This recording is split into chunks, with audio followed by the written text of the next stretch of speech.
ઓમ શ્રી પરમાત્મને નમઃ. આપ સાંભળી રહ્યા છો આપણી યુટ્યુબ ચેનલ ધાર્મિક, એમાં આપ સૌનું હાર્દિક સ્વાગત છે. આજના વિડીયોમાં આપણે સાંભળવાના છે તામસી ધૃતિના લક્ષણો. જે ભગવાન કહે છે તે આપણે સાંભળવાના છે.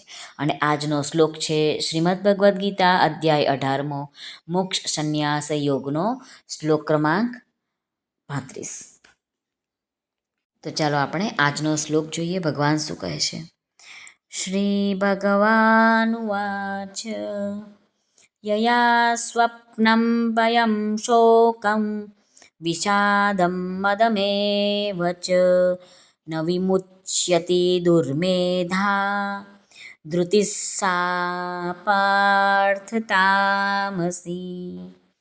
શ્રી ભગવાન અર્જુનને કહે છે, હે પૃથાપુત્ર, દુષ્ટ બુદ્ધિનો માણસ જે ધારણ શક્તિ દ્વારા નિંદ્રા, ભય, ચિંતા અને દુઃખને તથા ઉન્મત્તપણાને પણ નથી છોડતો, પકડી રાખે છે, એ ધારણ શક્તિ તામસી છે. હવે આપણે જોઈએ સાધક સંજીવનીમાં રામસુખદાસજી મહારાજ શું કહે છે, શું વિવેચન કરે છે.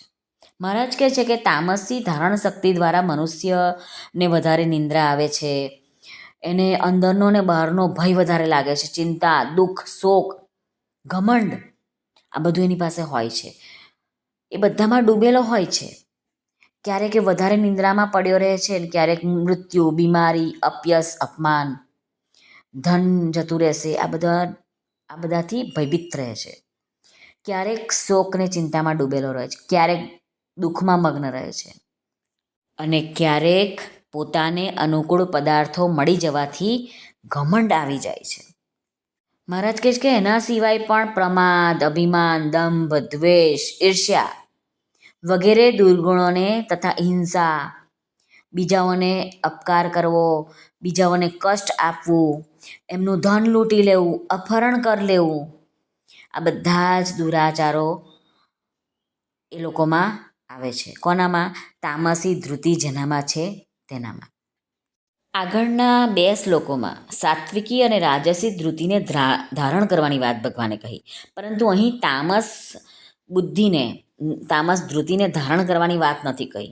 કારણ કે એ છે કે જેની બુદ્ધિ બહુ જ દુષ્ટ છે, જેની બુદ્ધિમાં અજ્ઞાનતા છે, મૂઢતા છે, એવો મલિન મનવાળો તામસ મનુષ્ય નિંદ્રા, ભય, શોક વગેરે ભાવોને છોડતો જ નથી. તે તેઓમાં સ્વાભાવિક જ રચ્યો પચ્યો રહે છે. આમ આવો મનુષ્યો દુર્મેધા છે. આવા મનુષ્યોનું દોષોને છોડવા તરફ લક્ષ્ય હોતું જ નથી, છોડવાની હિંમત થતી જ નથી. ઉપરથી તેઓ આ બધા દોષોને સ્વાભાવિક રીતે અપનાવી રાખે છે. આમ ભગવાન તામસી ધૃતિના લક્ષણો આ શ્લોકમાં બતાવે છે. શ્રી કૃષ્ણ અર્પણમસ્તુ. સર્વને ભાવથી જય શ્રી કૃષ્ણ. રાધે રાધે. હરિઓમ તત્સત. જય ગુરુદેવ દત્ત. જય સ્વામિનારાયણ. જય માતાજી. નમઃ પાર્વતે પતે. હર હર મહાદેવ. હર સિદ્ધેશ્વર મહાદેવની જય. આજના આનંદની જય. સર્વનું કલ્યાણ થાઓ, સર્વનું કલ્યાણ થાઓ, સર્વનું કલ્યાણ થાઓ. જો આપને આ વિડીયો પસંદ આવ્યો હોય તો અમારી ચેનલ છે ધાર્મિક ગીતા પ્રેમધારા, એને લાઈક કરો, શેર કરો બીજાઓની સાથે, તમારા પોતાના જે નજીકના છે એમની સાથે, અને સબસ્ક્રાઈબ આ ચેનલને જરૂરથી કરશો, જેથી આવનારા દરરોજના આવાને આવા શ્લોકો તમારા સુધી તરત પહોંચતા રહે. જય શ્રી કૃષ્ણ. અને જેણે સબસ્ક્રાઈબ કરી છે એ બધાનો ખૂબ ખૂબ ધન્યવાદ, આભાર.